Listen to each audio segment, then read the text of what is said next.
అందరికీ నమస్కారం. నా పేరు దగ్గుబాటి ప్రసాద్. నేను అనంతపురం అర్బన్ నియోజకవర్గానికి సంబంధించిన ఎమ్మెల్యేని. జూనియర్ ఎన్టీఆర్ని దుర్భాషలాడుతూ నేను తిట్టానని చెప్పేసి మీడియా మిత్రుడు నాకు వీడియో పెట్టడం జరిగింది. గత 10-15 రోజుల నుంచి అనంతపురం అర్బన్ రాజకీయాల్లో ఏం జరుగుతుందో అందరికీ తెలుసు. దాని కుట్రలో భాగంగానే ఈ వీడియో నన్ను గిట్టని వాళ్ళు, నాకు సరిపోని వాళ్ళు ఈ వీడియో పెట్టడం జరిగింది. నారా ఫ్యామిలీ అన్నా కానీ, నందమూరి ఫ్యామిలీ అన్నా కానీ చాలా అభిమానం. నేను చిన్నప్పటి నుంచి నందమూరి ఫ్యామిలీ అభిమానిగా పెరిగినోడిని. దీంట్లో ఎలాంటి వాస్తవాలు లేవు. ఖచ్చితంగా ఈ వీడియో కానీ, ఈ ఆడియో రికార్డు కానీ నాది కాదని చెప్పేసి తెలియజేసుకుంటాను. ముఖ్యంగా మా అనంతపురం లోకల్ రాజకీయాల్లో భాగంగా ఈ వీడియో సరిపడిన వాళ్ళు పెట్టడం జరిగింది. ఖచ్చితంగా ఇప్పుడు నేను ఎస్పీ గారికి కానీ కంప్లైంట్ చేయడం జరిగింది. దీని మీద గట్టి చర్యలు తీసుకోవాలని చెప్పేసి ఎస్పీ గారిని కోరడం జరిగింది. సదా ఎవరైనా ఎన్టీఆర్ అభిమానులు బాధపడి ఉంటే వాళ్ళని నా తరఫున నేను క్షమాపణలు అడుగుతున్నాను. దేనికంటే ఈ వీడియో నాకు సంబంధించి కాదు, నా పేరు ప్రస్తావించారు కాబట్టి నేను ఈ క్షమాపణగా కోరడం జరుగుతుందని చెప్పేసి తెలియజేసుకుంటాను. అందరికీ నమస్కారం.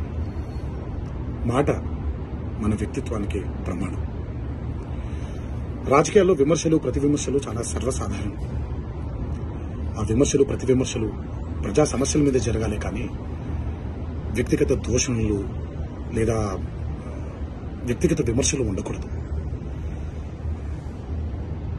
నిన్న ఒక సంఘటన నా మనసును కలిచివేసింది. ఎప్పుడైతే మనం ప్రజా సమస్యల్ని పక్కన పెట్టి వ్యక్తిగత దూషణలకి దిగుతున్నాము, ముఖ్యంగా మన ఆడపడుచుల గురించి పురుష పదజాలంతో మాట్లాడుతున్నాము, అది ఒక అరాచక పరిపాలనకు నాంది పలుకుతుంది. అది తప్పు. స్త్రీ జాతిని గౌరవించడం అనేది, ఆడవాళ్ళని, ఆడపడుచుల్ని గౌరవించడం అనేది మన సంస్కృతి.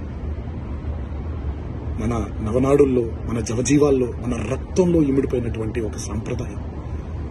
మన సంప్రదాయాల్ని రాబోయే తరానికి జాగ్రత్తగా, భద్రంగా అప్పచెప్పాలి, కానీ మన సంస్కృతిని కలిచివేసి, కాల్చేసి రాబోయే తరానికి ఒక బంగారు బాట వేస్తున్నాం అనుకుంటుంటే అది మన తప్పు.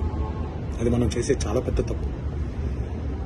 ఈ మాటలు నేను ఇలాంటి ఒక వ్యక్తిగత దోషణకి గురైనటువంటి ఒక కుటుంబానికి చెందిన సభ్యుడిగా మాట్లాడట్లేదు. ఈ మాటలు నేను ఒక కొడుకుగా, ఒక భర్తగా, ఒక తండ్రిగా, ఈ దేశానికి ఒక పౌరుడుగా, సాటి తెలుగువాడిగా మాట్లాడుతున్నాను. రాజకీయ నాయకులందరికీ ఒకటే విన్నపం: దయచేసి ఈ అరాచక సంస్కృతిని ఇక్కడితో ఆపేయండి. ప్రజా సమస్యల మీద పోరాడండి. రాబోయే తరానికి బంగారు బాట వేసేలాగా మన నడవడిక ఉండేలాగా జాగ్రత్త పడండి. ఇది నా విన్నపం మాత్రమే.